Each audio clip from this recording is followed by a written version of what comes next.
just my listening. Okay, there it is. That's much better. Hi, Thank you. everybody. Welcome to the Blind Press YouTube channel and the Star Trek stream. And unfortunately, I'm going to have to go and rescue my kid.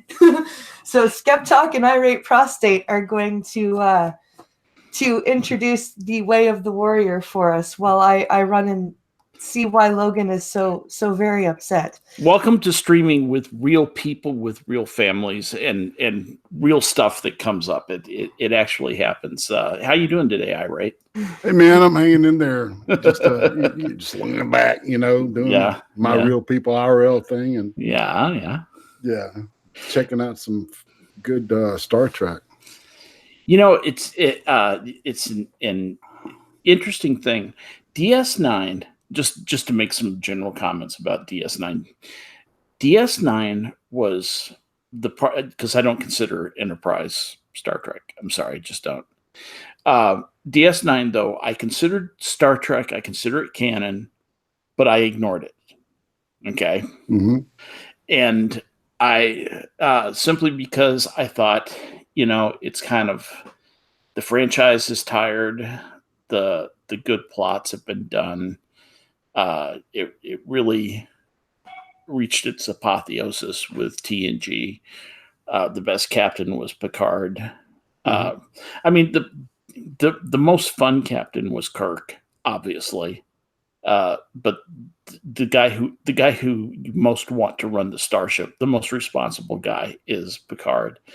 You're not really gonna have a better captain or more interesting captain than either one of those two. And most of the interesting character lines have been done. You're not going to have a more interesting Vulcan than Spock. You're not going to have a more interesting Klingon than Worf. Mm-hmm. So it's kind of interesting to see Worf come into DS9. I thought that was a really good move on their part for one thing. But the other thing I've noticed is, as I've gotten into watching the two-parters of DS9 and also watching some of the single episodes of DS9, as I've gotten more and more familiar with it, I realized there's actually some pretty good writing in DS9. I was going to say, man, in retrospect, watching this, stuff over again, because it's like it was pretty much a weekly thing, for Uzi and I to sit down and watch DS9, right? Yeah. Because after we got married, people, I think. Yeah, and in retrospect, I'm like, when I'm watching this stuff, I'm saying, well, story-wise, this stuff is withstanding the test of time. And that to me is the mark of good art, music, anything. That's true. Any art form, it's true here. That's true. I pop open a episode of DS9, and more often than not, I'm entertained. More often than not, I as long as it doesn't have who in it, I like it. I mean, she's still just reading your lines, and this episode, and we can get into that, is an epic example of her reading script. Right. That's not acting. You can't call that acting. Yeah. She's reading lines. Well, the most important part of this episode, besides Worf, is the fact that this is the first episode where Sisko has the shaved head. Right. Yeah, absolutely. I like that. He's rocking the chrome dome, dude. And rocking the chrome dome, and his lady likes it. That's right. Yeah. Irate likes it. And Uzi likes Irate's chrome dome. So all right. There was a parallel there even then. Oh yeah. Well, my wife Brenda is something of a Star Trek head. She will not come on the stream because she's just terminally shy. She will not stream. She won't even say hello. But she loves DS9 and thinks I undersell it, undervalue it. I mean, right. And she likes the Chrome Dome also. She said, "Oh, that was a massive improvement." Absolutely. So, anyway, so I get the feeling that of the three of us, I like this the least, and I like this two-parter a lot. I like this Right. two-parter a lot. Yeah. And it's interesting that you went right to the thing that I didn't believe, and that was the fighting, Yeah. the blade fighting. I kind of figured that might be like not everybody's going to go up full, go all in on that, right? Right, and plus her beating with her fists, right? Mhm. 3 Klingons. You're talking about Karen. Yeah. No. She should have got stabbed, and she did. She did, but she was still up and beat the shit out of 3 Klingons. Yeah. No, she's a Bajoran pseudo actress. She's so I didn't buy that at all. That was just laughable. And then she's lying there, and are you hurt? And it's not as bad as it looks. It's a scratch. It's just a scratch. It's she can't even deliver that line. It's like page 57. Oh, I'm not supposed to read that part. It's just a flesh wound. Oh, for fuck's sake! So yeah, I did kill me, fucking kill me. Anyway, so she ruined that little bit of it, but the rest of it, the interplay back and forth. One of the things I loved, I love it when Klingons show personality. Yes, I love me some Klingon personality. That's right, and you got to see a lot of it here. Yeah, relatively a lot of it. Yeah, you got Murtok and Garon. Yeah. And I like Garon. I just like his attitude. He looks like Lemmy. Yeah, he does look like Lemmy. I swear to God, man, that dude looks like Lemmy, man.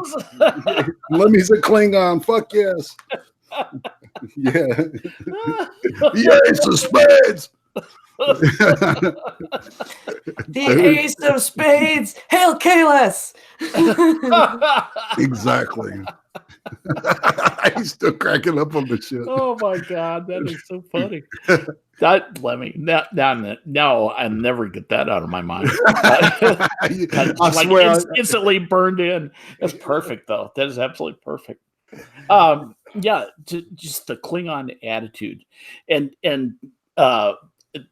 the other thing was, I believed that part with Worf having to, feeling tempted to join them. You could feel his Klingonness going, yeah, fuck yeah. And it wasn't just his Klingonness. This is somebody that I actually hold in high regard. Right, and I owe him. He saved my family honor. He helped me bring about the fall of the House of Duras. He restored my family. Yeah. But I just can't. What did he say? What was it? He said, "I have my honor." I have my honor. What will you have? And he said, "Well, I'll have my honor." Because he's like, Worf, son of Moog, does not break his word. Right. You would have me break my word. That's it. And there was nothing that he could say to that. That was good tight writing. I believed every word of that. And I was on the edge of my seat. That part was that was maybe one of the best moments in the whole thing.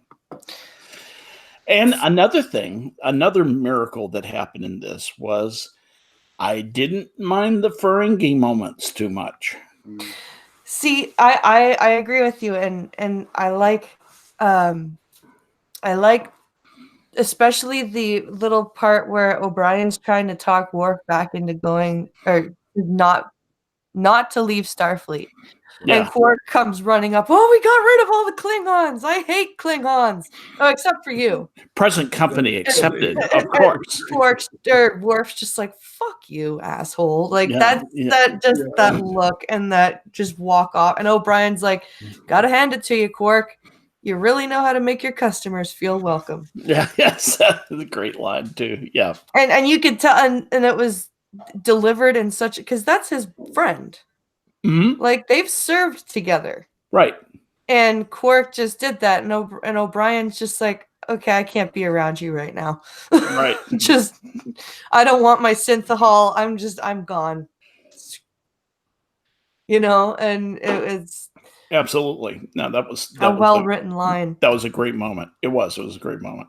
And, like I said, there were a lot of parts that I believed. I just didn't believe it when Kira beat the shit out of 3 Klingons with her fists.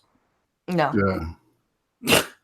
That was hard. But the rest of it looked great, man. All these bat'leth, it's like swashbuckling shit. Yes, I like that. I like the Earl Flynn thing. It's just when they started to focus in on her, I went, no. I love no. Yeah, I love the bat'leth though. And then she's surrounded by 4 Klingons, right? Yeah. She loses her weapon and she just has her fists and she beats the shit out of 3 of them. Yeah, they have weapons and she has her fists. If this was reality, she'd be real dead. Yeah, she would have been a shish kebab.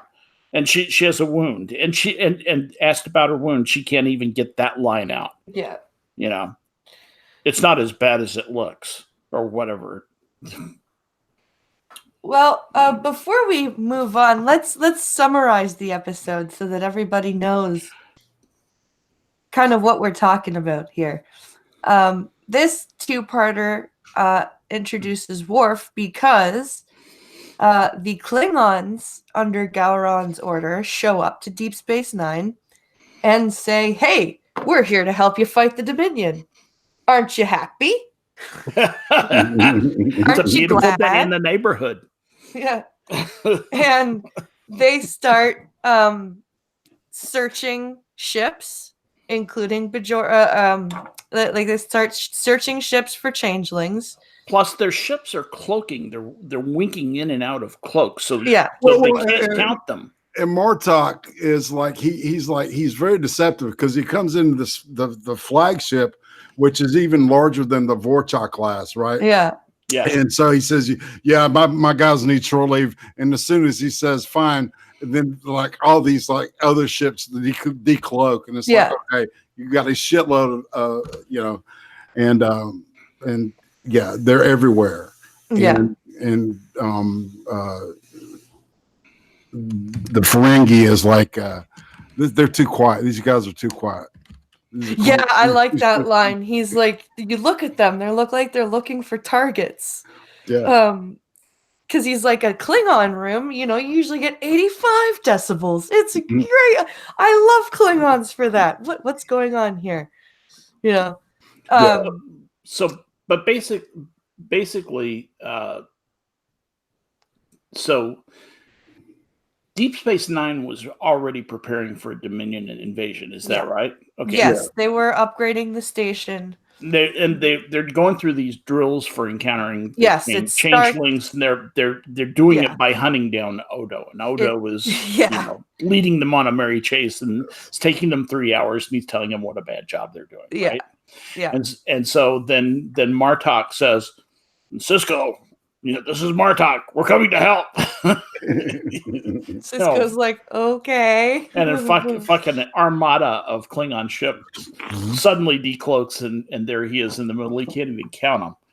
Yeah. So Martok wants his ships to stay at DS9 and help counter a Dominion attack, which hasn't happened yet. And which nobody's. Well, that's what they're telling them. Yeah. Right. Yeah. Right. They keep going. There's no information that says that it's happening. Like Cisco's like, I don't see any information that an attack is coming, and Martok's just like, well, we'll be here when it does. And Cisco's like, yay. Yeah. And that's when he makes the decision to I guess to get Worf flown out there, man. Because he says the only one who can handle Klingons is other Klingons. Yeah. So let's go call in the only Klingon in Starfleet. Mm. Right. And I love the writing in this because I love that line. How did the only way to handle a Klingon is another Klingon. Is with another Klingon. Yeah. Exactly. I love that. But I love the tie-in in this episode because they tie it in with Generations. Oh yeah. Yeah, The Yeah. movie Generations. yeah, right. Because they talk about the Yeah. Enterprise D The being Enterprise, destroyed. yeah, the destruction. Absolutely. Yeah. And reminiscent, she was a great ship. Yeah. Yeah. And that's one of the reasons why Worf wants to leave Starfleet. And he even mentions to Sisko, he's like, I'm considering resigning my commission after this assignment is over. Mm. And one of the reasons he gives is that the Enterprise was like his home and it's gone now. And can I say that Sisko acts like a good manager, like a good Yeah. captain? That was very mature management, what he did. He didn't tell him what to do. He wasn't full of advice. He just listened to him. Yeah. And then he said, and he even talked about his own doubts. He's like, Right. Worf, yes, yeah, he's like, Worf, I considered resigning. Yeah. And when it's- I know that okay. I would have regretted it. Yeah, you know what I did? Just think about it before Yeah. you jump, because had I Great jumped, point. I would have really regretted it. Great point. And honestly, I think Picard might have been a bit more of the advisee type had that been presented. Like, had Worf told Picard that he was resigning, Picard would have tried to talk him out of it. I think Picard would have. Picard, yeah, absolutely. Picard was very normative. He's a normative manager. He said, "Wow, that's the wrong thing to do." Right, and he would persuade you, right, with right, using morality. Yeah, he's the talker. Yeah. You're an excellent officer. See, Sisko's a dude, right? Yeah. He's like a person. That's really what I love about Avery Brooks is what he brings to that character is that this guy commands respect. He's optimistic, right? Well, you also get the feel. Yes, you also get the feeling that he's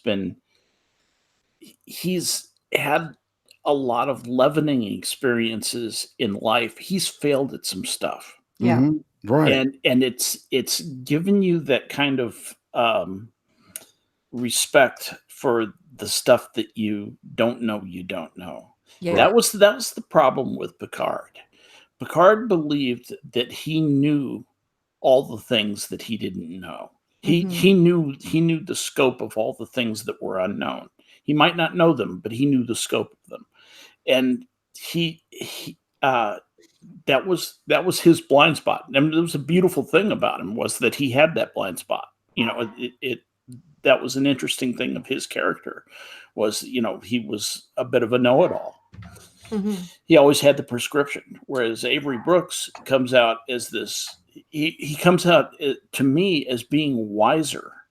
He may not be as smart as Picard. He may not be as educated, but he's wiser. Does that make any sense? Yes. Yeah, and I think that balances his character out. Oh yeah, and that makes him very, very likable. I mean, it's just it's really hard to not like him. I've always liked him. Who would you rather spend a year on an asteroid with, Picard or Avery Brooks? Ooh, Picard or Sisko? That's hard. No, it's Sisko. It's not hard for me, man. No. Sisko is much better company. I'd be slugging Picard at some point. You could have a guy's conversation with Sisko. Yeah, exactly. And Picard's going to get all frustrated and crazy. Exactly. You can't control it. Yeah, exactly. And with Sisko, you're probably going to bond with him and develop a really close relationship. And so, boy, you have to adapt to this situation, right? Right, right. Like that. So anyway, Sisko can't tell Cardassia about the invasion. That's what I got from this, because Starfleet says don't tell them. Don't tell them. So he goes to Garrick. Oh, we didn't even mention the invasion yet. Right. Okay. So Worf finds out, because one of the reasons why Worf was brought in on top of controlling the Klingons was to find out really, really why they're there. And Worf goes and first he tries to have a talk with General Martok by stealing his, or well, not stealing, but basically putting Martok's son in his place. Because Right. Martok's son was a little piece of shit. Yeah, he kicked his ass and he took his little dagger. Right? Yeah, he took his duck. It was just shaming. Yeah, he took his dutok from him, and he took it back to his quarters to get Martok to come and talk to him. And first off, the line that Worf delivered. Worf has great lines in this episode. Line after line after line. When Martok shows up and says, "So you would take my son's, or you would steal my son's honor just to talk to me," and he says, "You cannot take that which someone does not have." Yeah, absolutely. He was a coward and a blah blah. You know, it's just. And he's like, "Oh god damn!" Right? And, he goes, well, "What do you think that about me too?" What of his father? He goes, "That we shall see." That remains to be seen. Yeah, exactly. I like and that. So that's honest, man. They, obviously do not get anywhere.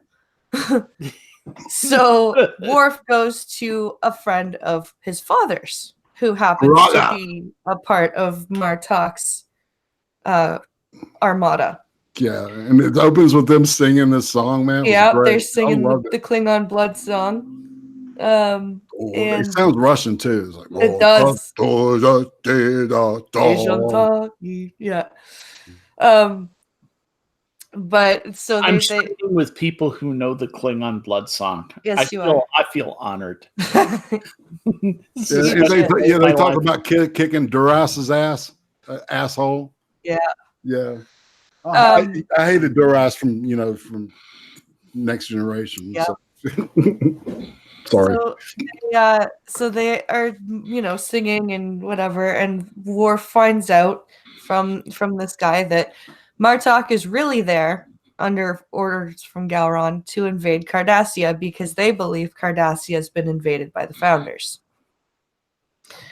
So now, as Skep was saying, Worf takes this information to Sisko, and Starfleet, after Sisko reports to them, says, "You can't say anything. Because Klingons are our allies. So if you say anything, you are betraying our allies." So if you want to get word to the Cardassians, how do you do that? You ask for a new suit in the middle of a war briefing. You go see your tailor. You ask the tailor to come to the wardroom while you're discussing. That was a great scene too. That was. I already have your measurements. Take them again. I've lost weight. Yeah, take them again. I've lost some weight. Garrick's like, "Oh," because you can seriously tell at first. Yeah. That Garrick is like, he's clueless. What is going on? Has Sisko lost his mind? And then you hear like Klingons, Cardassia invading, and he's like, and you kind of see the click. Yeah. Hear the click. I love his character. He's just, he's excellent. Every time he's on, it's just he steals the scene. Like between he and Dukat later on. Yes. Listen, we could stand here talking about how much we hate each other all day, but we weren't going to get anywhere. Yeah. Or what about after he gets his ass kicked by the Klingons? He says to the doctor, "What was he said? I bet you remember."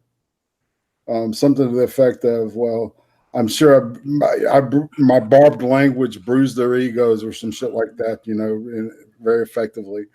I thought that was funny as hell. They have to go through the rest of their lives. I'm almost healed up from your ministrations, doctor, but they have to go through the rest of their lives with their egos in shambles or whatever it was. It was hilarious. Yeah, it's just a great way of thinking. Yeah, you talk about flipping the script. Jesus, that dude is. Yeah, flipping the script. Listen, Mr. AA. It's pretty funny. Anyway, let me get to the so they've figured out how to warn the Cardassians, and then Gowron shows up personally to talk to Worf because he's figured out that Worf has notified Sisko, and this was hard for Worf to do. Very hard for Worf to do. Yep. But he goes and speaks to Gowron, and Gowron greets Worf like an old friend. Yep. As they are. Yep. But that very quickly deteriorates into, you know, if you're not going to stand with me, then your family is losing its seat on the council. I'm going to take your house. I'm going to take your land. I'm going to take Kern's land. I'm going to take... What will you have left? And he says, I will have my honor. Yeah. Because he is a true Klingon. Which is just a great moment in the whole show. Yeah. And then we get to the, near the end of the show where we have the big battles. Yes. Great. And it was nice, like from a visual standpoint, to see like the Vorchas, the D7s, and then the birds, right? The birds of prey, all together, and get the scale finally, because of the bird of prey, and what is it, the third movie, where they still, God, what is the name of that? The Journey Home, maybe, with the one with the don't give me the line. Which one? The one with the whales. Oh, the Voyage Home. Right. When they steal that warbird, for that kind of gave you a scale. So now it was like, okay, now I get the scale of these, how big these fucking ships are. Compared to that. It was cool. For me. Yeah. And to see them fighting and stuff was just awesome. And then the gamble. It was a great ending. Yeah. Of course, even though you knew Worf wasn't gonna, actually, the way that they had it written, if you had been watching this for the first time, you wouldn't know until the end that Worf has decided to stay. That's true. You were like, is this just gonna be a tie-in episode where Worf shows up and then leaves, and then that was really well done, right? Because there are some times in Star Trek where they write a problem, and you're like, okay, well, I can see exactly how and when this is going to get solved. Right. You have Star Trek Future Vision. But this one was like, is Worf just here for this episode? Is Worf done? Is this a thing that's going to happen? And then at the end, in the last 5 or 10 minutes of the show, even before he says anything, you're like, okay. Yep. But it takes you until just before he says to Cisco, no, I'm gonna stay. That you're like, oh, okay, yeah, no, he sees where he wants to be. And I like that. Yeah, me too. I like being kept waiting. And we got to hear the phrase,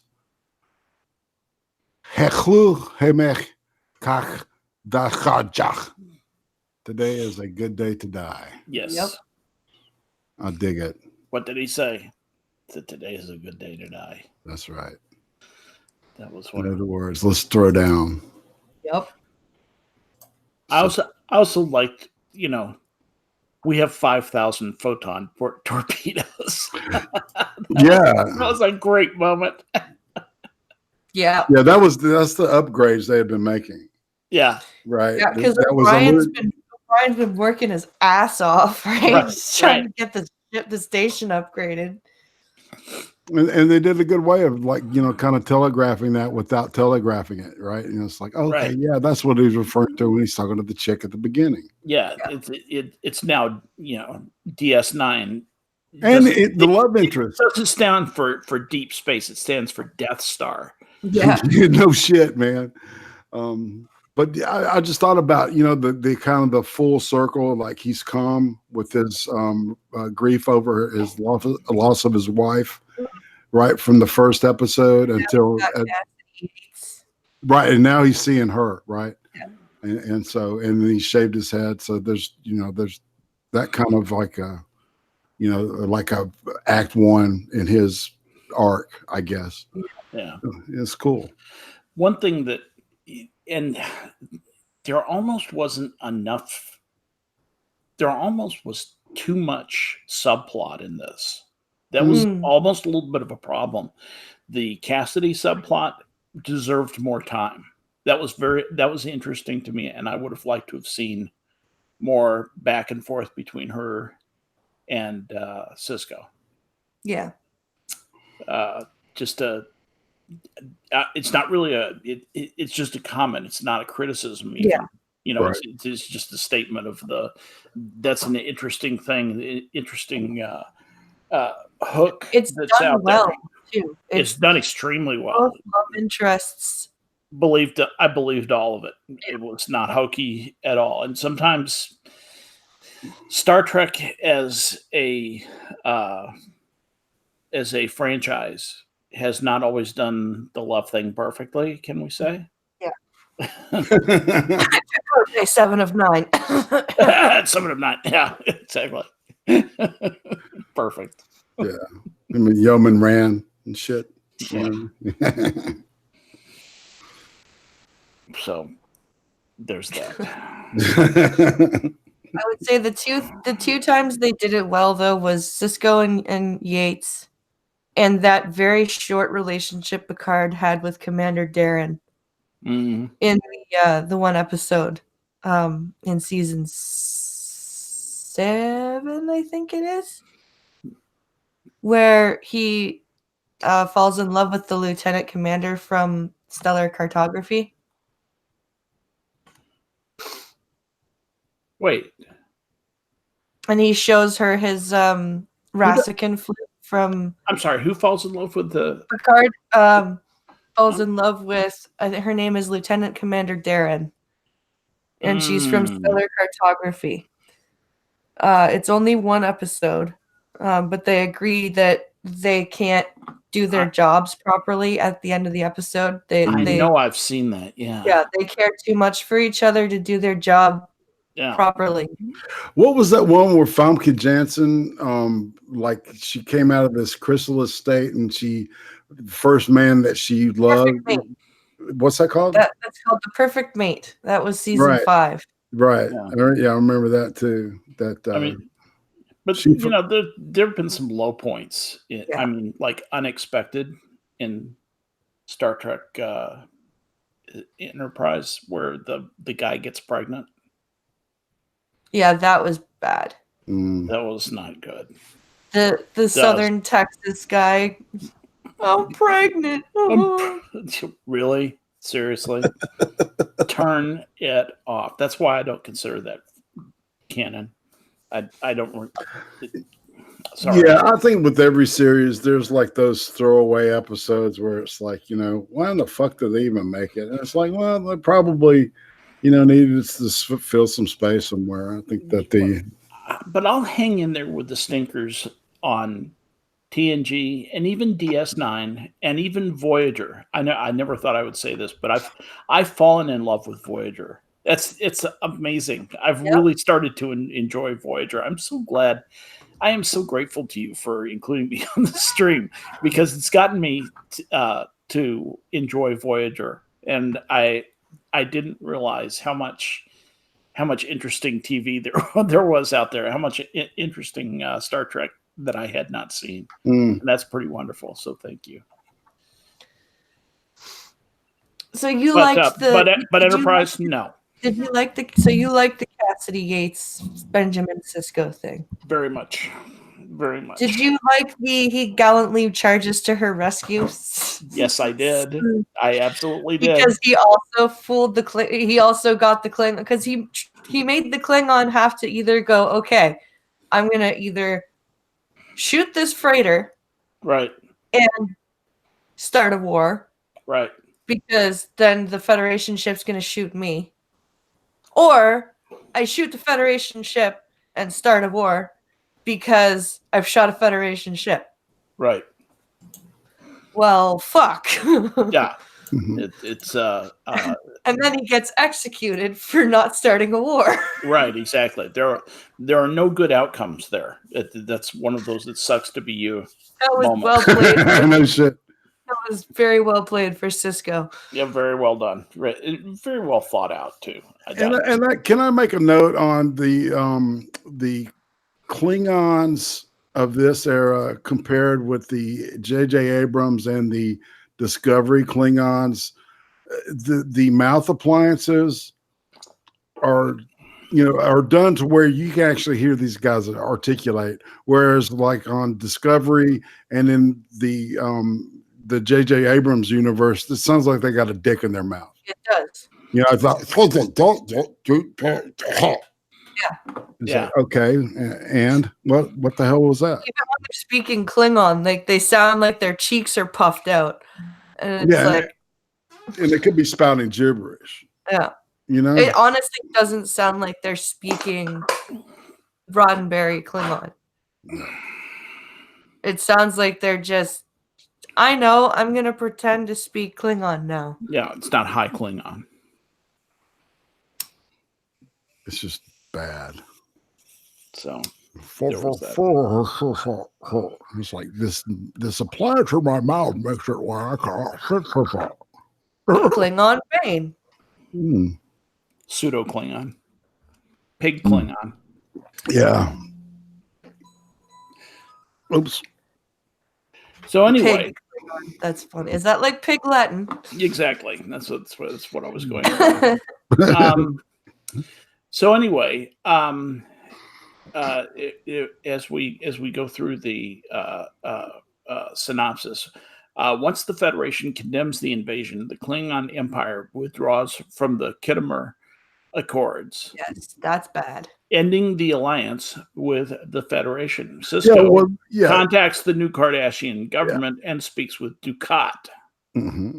Sisko convinces Dukat that he and the Council should evacuate Cardassia and meet with the Defiant to seek refuge at DS9. At the rendezvous point, the Klingon ships attack and the Cardassians are forced to join the Defiant. And the Klingon ships follow the Defiant back to DS9. Gowron urges Sisko to surrender, which is, that was obviously not going to happen. Yeah. Yeah. And so, and that's when Gowron becomes suddenly aware that DS9 is actually Death Star 9, has zillions of photon torpedoes. You see, O'Brien has not been busy or not been idle. Not been idle at all. No, and the Klingon fleet attacks DS9, and all of a sudden they are just getting destroyed. Warbird by warbird by photon torpedoes. Gowron orders his ships to try and get the shield generators, and that's when the boarding parties are able to beam into DS9, and then that's when you get the hand-to-hand combat, and the crew miraculously because reasons overpower the Klingons, even though the Klingons outnumber them like 4-1, and and apparently there's like a shitload of batless just laying around for people to pick up. Yeah, exactly. They just picked them up and went after them. They stopped using phasers for some reason, which were amazingly effective at first. Okay, so when the Klingons first come on board, the crew is using phasers, which are great because they kill Klingons instantaneously. Okay, no problem, no must. It's not like the Borg. Which kills the first Borg and then they figure it out. And so the for some reason they stop using phasers, I guess, to make it a fair fight. Didn't they set it up earlier with the doctor telling like this group of people, like, now remember when the Klingons get on board, they fight inside with edged weapons, and so you have he said they like to fight with edged weapons, but that doesn't mean that the crew has to fight with edged weapons. Oh no, man! Phasers are. Worf and Jadzia got together and decided everyone needed batleth training. Right, exactly. And I think it's a very elegant way to fight. Yeah, but phasers are so effective. Yeah, but it's kind of it's not so much fun. It's not really sporting. Don't you want hanging on that wall? Yes, I do. I do too. But if I'm fighting a Klingon, I want a phaser. Okay, I don't want to die. I don't want to lose an arm. So that's important to me. Well, and it's interesting because they supposedly have like this double skeleton, a redundant heart, liver, lungs. Everything is like redundant in their systems. She gets stabbed in one, the other one takes over. Exactly. It's like it's like they're almost immortal, and these dudes are falling like fucking flies, man. Yeah, but if they get hit by a phaser and they're done. Phaser, cooks the whole body. It's a roast. It's done. That's right. So I don't see why the crew put down the phasers and said, okay, let's pick up these bladed weapons and give these guys a chance. Yeah. And then Major Kira is just finally she's disarmed and beats up 4 Klingons with her fists. With her fists. Of course. Because that happened. But she gets stabbed in the side and gets asked about it and says, oh, it's not as bad as it looks. Only the line is delivered like, it's not as bad as it looks. Sorry, I had to turn the page on my script. I'm not dead. It's okay. Please be dead. Please be dead. Please be dead. These pretzels are making me thirsty. Nobody remembers that from Rich? Seinfeld? These pretzels are making me thirsty. I was not a Seinfeld watcher. Okay. I didn't Seinfeld much either. Not that there's anything wrong with that. Not that there's anything wrong with that. That's right. There's a thing where George is like giving this line that he's supposed to say in this. He's in the background of this movie or something, right? And the line is, "These pretzels are making me thirsty," right? And so he says it all these different ways, and it's just funny because he never says it the same way twice. It's like a running thing through the whole deal. These pretzels are making me thirsty. And then it goes on and on and on. So anyway. Yeah, no, I wasn't. My mom wasn't. My mom was a Friends watcher. I had to watch Friends. Oh God, we watched that too. That was easy. I think the only line from Friends that I liked was, "Yes, it was very sad when that man stopped drawing the deer." In regards to Bambi's mom. Jesus. That's cool.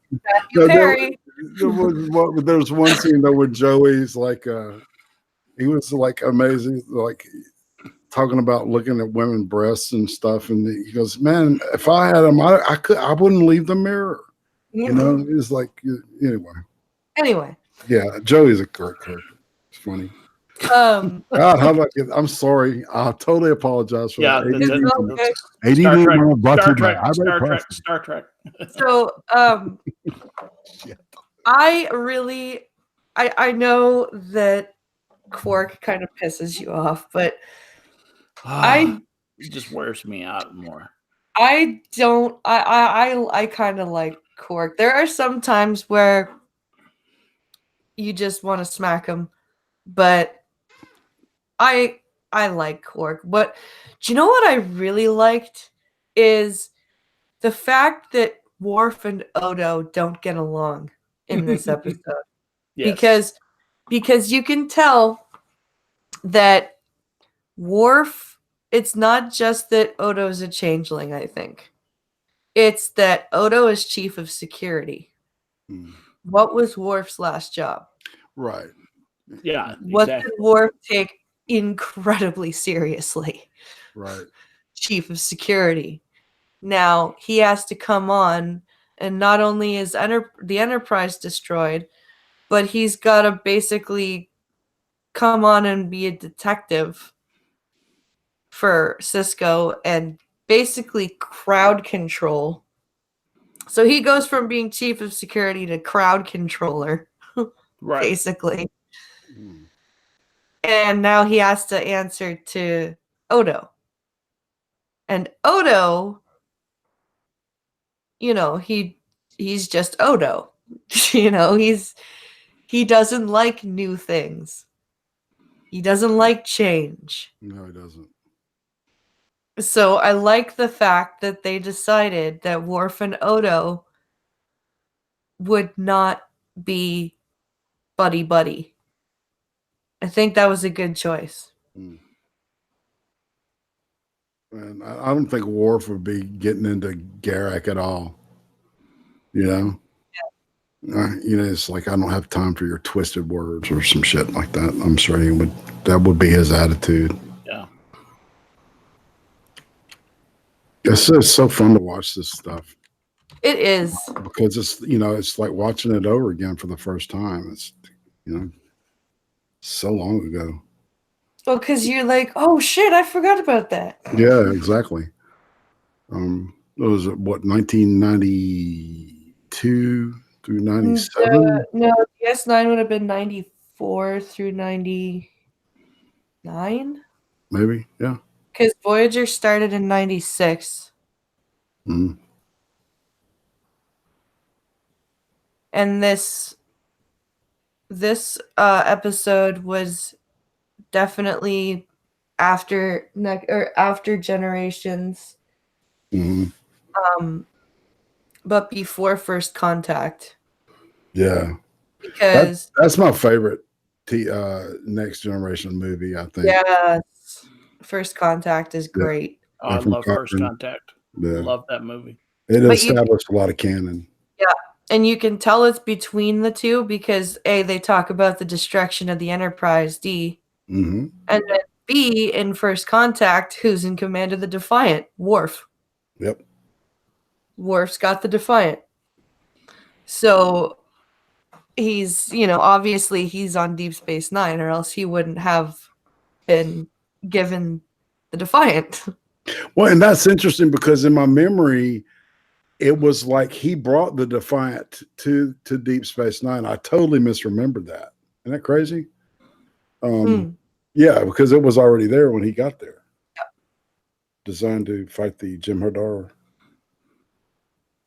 Grillin' Pirate Pete has a good point. He says both Worf and Odo claim to like order, but when Worf shows up, Deep Space Nine was in chaos. And Worf thought Odo wasn't doing a good job maintaining it. That's a good point. Yeah, it's like that's. I think that's you walk into a place where they're doing what you used to do for a living, you're going to automatically assess what they're fucking up with, right? Yeah. That's what your eye goes immediately first. Exactly. Metaphorically. Yeah. No, that happens all the time. I've seen Pincalo doing that with, like, 'cause he used to be a shipper or like in a warehouse. So every time he sees like inventory all screwed up, he's like, what the fuck? Because he was a shipper, and before that he was an inventory guy. So when we're in a store, he's like, oh my God, this is why. This is terrible. Yeah, this is not hard to fuck up. Not hard, easy to fuck up. But yeah, I think overall this was a great two-parter, and I like the fact that they made it into a feature length. Yes. I think that was a good move too. Yeah, keep it seamless. It was good. Yep. Yeah. I sat down and watched this all the way through, and I was sorry when it was over. Yeah. It was just that good. You're just like, oh. Yeah, I know. It was like watching a good movie. It really was. Yep. Well, they leave you wanting more. I mean, that's once again, that's good storytelling. Yeah, it is. And that's what I like about most of the Trek series that we're talking about. And like when we talk about the finales, that's why like they make me like, I like the finales because they're good, but I don't like the finales because that means the series is done. Mm. You know what I mean? Like I hate the finales for that exact reason because it hurts my heart. Yeah. I really love the ending. Well, I love the ending of Next Generation because it ended with that poker game shot, right?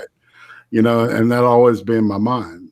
And it was like, the game's not over. We're not done. We're going to make movies, blah, blah, blah. That kind of is implied. I think TNG probably did the best. Yeah. Yeah, that was yeah. TOS got no shot to do that. Yeah, TOS had no ending at all. Yeah. They said, Turnabout Intruder. What a terrible way to end the series. I know. You were canceled. Did you ever see that Saturday Night Live sketch where they're on the Enterprise? It's John Belushi plays Captain Kirk, and they get chased down by a station wagon, and it's the network executives telling them they've been canceled and shit. Right, and Yes, it's I do remember that. it's funny as shit, man. Yeah, I remember Back when Saturday Night Live was good. Yes, absolutely. Those were the good years back when John Belushi and Jane Curtin and Lorraine Newman, some of those people were on. I need to watch. Grill and Pirate Pete is asking if anyone's watched Star Trek Continues. I know Irate. I'm pretty sure Irate has. I've seen a bunch of episodes from that, especially the Vic Mignogna stuff. The Mirror Universe continuation of that episode was great. Star Trek Continues. I don't even know what that is. That's fan. That's all. That's fan fiction. No, it's kind of fan fiction, but it's not, because they've got if I'm not right, or if I'm wrong, please correct me, but I think they actually have the voices of the people doing, like, do they have the actors voices, or is it different? Is it animated or is it real? No, this is it's live action, and pretty much it's just actors, right? The guy who plays Spock is kind of weak, but he does it faithfully. I'll say that. So these are not actors who have ever been on Star Trek before. Vic Mignogna is a voice actor, right? That does a lot of stuff, and he does a great Captain Kirk. You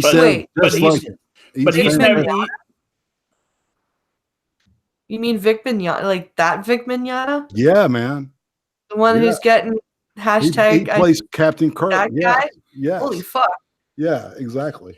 But have any of these people ever been on the original series or the Next Generation or Voyager? These are all fan. It's a CBS authorized fan film.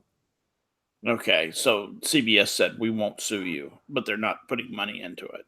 Well, yes. What they did was they took them to court, and they said the court said that they can do whatever they want, but they have to be like 20 minutes long. They have to be 20 minutes or under, right, for it to be legal. These are hour long. These are the stuff that they did before the ruling got in. All right, and a lot of it's available on YouTube right here, right now. You can literally go to it and start watching. I mean, that episode had Kirk's chambers, with the death machine and all that shit. Perfect. I mean, it was incredible. Are they recreating old episodes, or are they doing new episodes? They're doing it's new stories. So these are new writing. Yeah, exactly. Grill and Pirate Pete says it's real life. It's duplicating the old TOS sets. Okay, yeah. I got it. Yeah, the episode I was recalling was the one where it begins where the first Mirror episode ended, where Kirk, good Kirk in evil universe tells evil Spock that that the Empire is illogical, blah blah blah. And I challenge you to use your logic and to make things the way they're supposed to be. It's really this great little speech, and boom, he leaves, and then it's about Spock, and the other Kirk coming back. So it's really good, man. I was impressed. So it's some people are really making an effort to do it. Yeah, well. and the guy, all right, the Scotty's son, the actual son plays Scotty, and the guy that plays Bones is good too. Chris Duhan plays Scotty. Oh, cool. Yeah. Really? Yeah. James Doohan's sons play Scotty. Yeah. Oh, that's kind of fun. Yeah. So that's it. And he looks like him, of course. Does he have an accent? Does he have? Of course, he's got a Scottish accent. All right, just asking. It's not crap. It's not crap, Eddie. It's it's not Scottish. It's crap. Remember that when Captain Picard was on Saturday Night Live? Did y'all? You ever seen that? No. Yes. Oh man. It was great. It was a good episode. It was back when Dana Carvey and that bunch were, they were the second best, I think, that era. Phil Hartman, Dana Carvey, Mike Myers, I mean, fucking Adam Sandler, just like Jesus, all these people are fucking just ridiculously funny. And Phil Hartman. yeah, fantastic, brilliant man. Yeah, handsome and shit, and just And his wife went insane. yeah. Well, she was, it was that cocaine, man. She had problems with that shit, and and I guess I should check what the next two-parter is so that I could, that's a good idea. I think. Because that would help. Oh, you know what else? What else would help is to be not on the children's Netflix profile. Yeah, it's important. Who's watching? So what do y'all think about this Jean-Luc Picard series that they're talking about? I saw the trailer for it. I'm not gonna lie. It looks awful. I'm scared. Hideous. Yeah, it's terrifying, isn't it? It just looks awful. It'd be like looking into the wrists. It would be like looking into the Cthulhu's eye. Yeah, exactly. You know what I'm saying, man? Yeah, that's the feeling I get. Yeah, I don't even know if I want to dirty my brain with any input from that.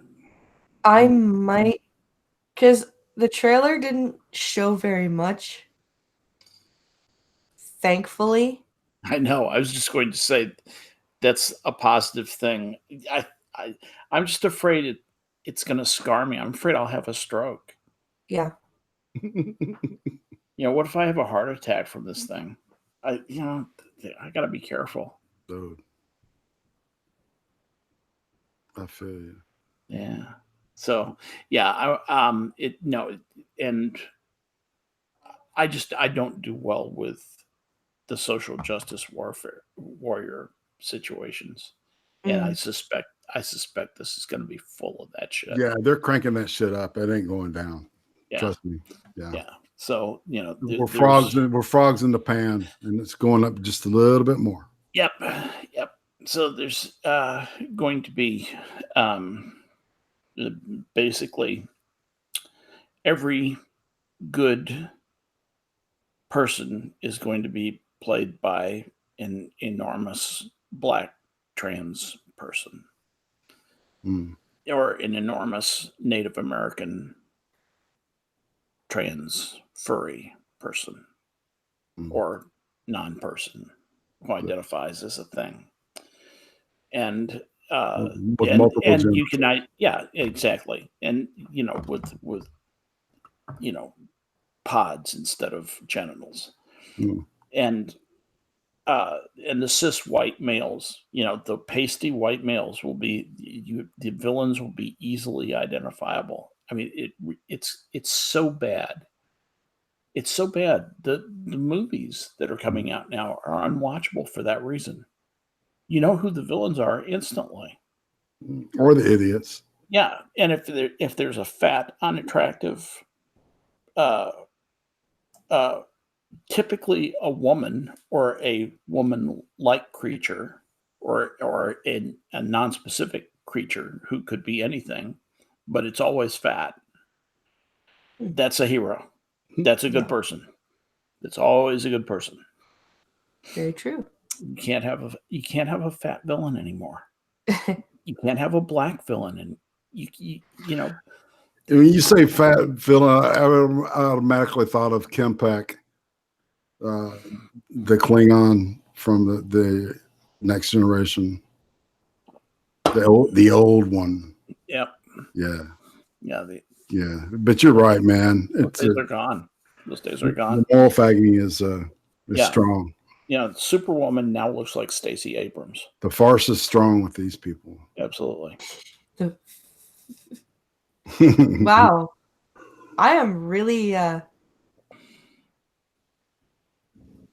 Hello, Hammer.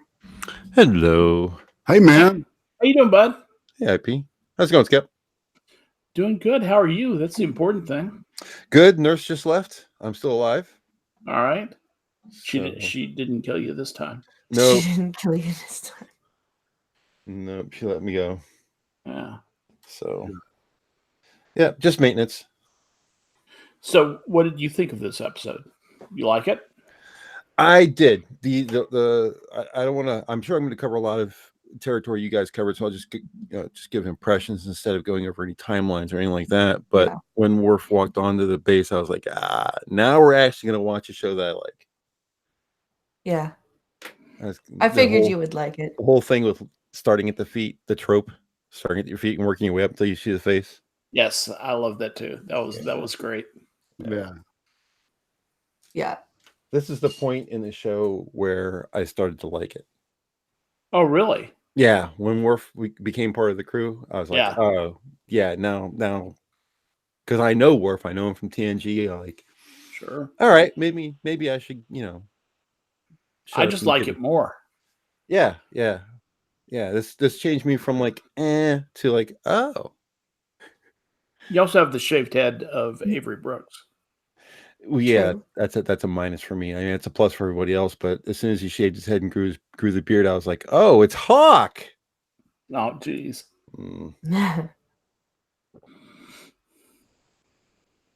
So there's that. Yeah, I mean, having Chief O'Brien on there was always a good thing, but having Worf on there, and I think they should have played it up a little bit more. I think they should have talked about TNG more. They should have put scenes in the rest of the show where they're sitting down having lunch somewhere. Yeah. And they're kind of reminiscing about the old TNG years or something like that, or make a reference to it every once in a while. That would have been nice, but just having Worf on, and the way he conducts himself on this is even more Worf than when he was on TNG. The whole barroom fight where he takes that guy's dagger, the son's dagger. Drax. Yes. Right. That whole thing was like, now that's Worf. That's the Worf I know. Yeah, he was probably more reserved on the Enterprise. Yeah, the only thing in the Enterprise where I thought he was very Worf was the thing where he got the paint sticks in the side, the valley of I walked through the valley of the blood of my enemies, whatever that whole thing was about. That was very Worf.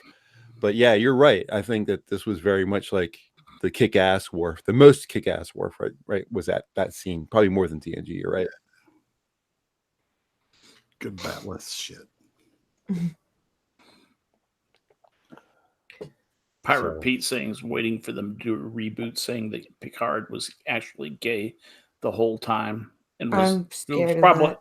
was probably Dumbledore's partner. Holy shit! I just like the universes. What? I just found the next two-parter all the way up in season 7. Oh wow! I've been looking this whole time. Holy cow! What is it? It's another two-parter that doesn't have a same title. The first one is Till Death Do It, or Penumbra, and the second one is Till Death Do Us Part. I remember Till Death Do Us Part.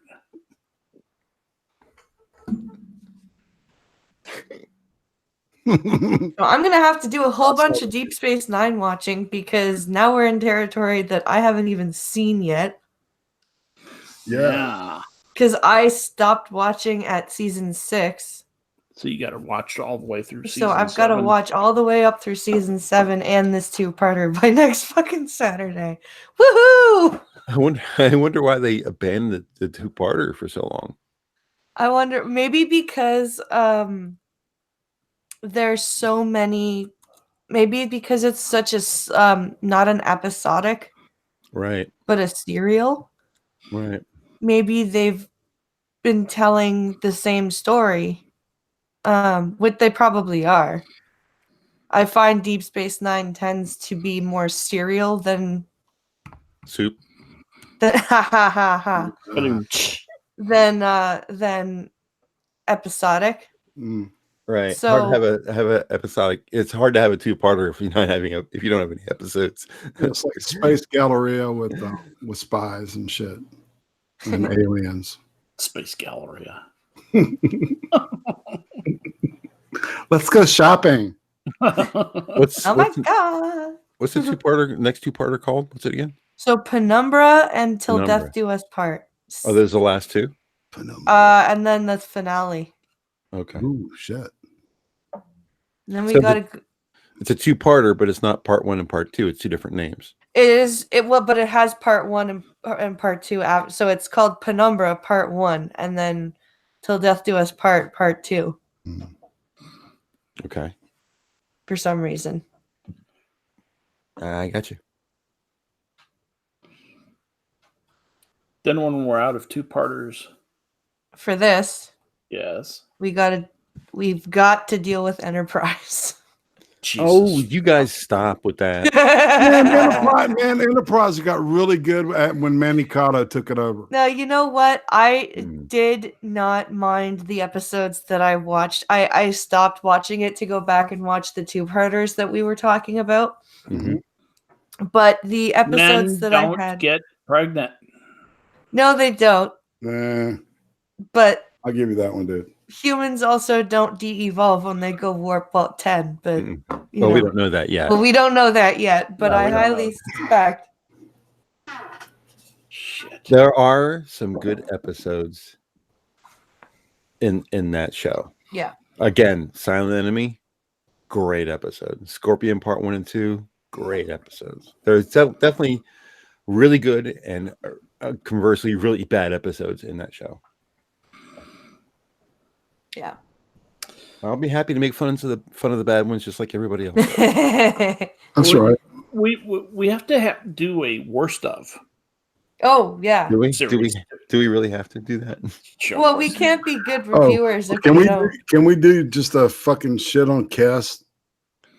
Sure. Episode. Yeah, Out of all the characters, man, she's the one that jumps in my head first when you say hate. Yeah, you're going to get a little bit of a fight from me because I thought she was a little hottie, to be honest with you. Well, no. I didn't say I didn't want to, get naked with her or something. Yeah, my masculinity is just going to jump right in on that. No, she was just a horrible character, poorly acted. Horribly written by an actor who didn't want to play the part. Exactly. Jennifer Leanne specifically has said many times that she never really wanted to play that part. Yeah. You can tell.